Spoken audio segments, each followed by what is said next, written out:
Mbovao satria sabotsy ny andro mibantoerana ny tontolo sosialy mivelona amin'ny fitrandrahana arena misy ao amin'ny ireo mponina ao amina tanàna kely iray antsoina hoe Antafolo ny famadihana ny vato izay isan'ny talentan'ny mponina ao atoerany arena nanany koa izay no isan'ny mampidi-bola ho azy ireo fanadihadiana makasika izay.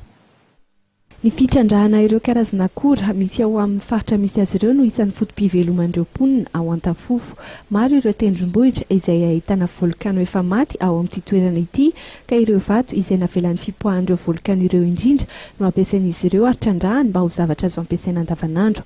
Toy izany indrindra ireto karazana vato izay antsoin'izy ireo hoe pierre ponsa ireto.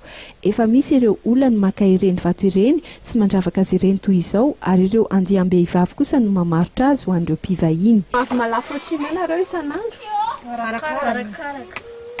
Ohatrany eo firy zao ohatra hoe 60,000 ariary. Milafo? Ao anatin'iray andro? Dia isan'ny tena mandeha tsena.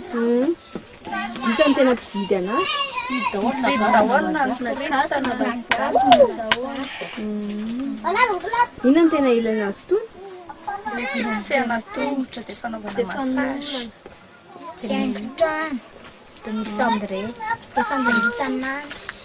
Azo ampiasaina amin'ny fomba maro samihafa ireto vato ireto.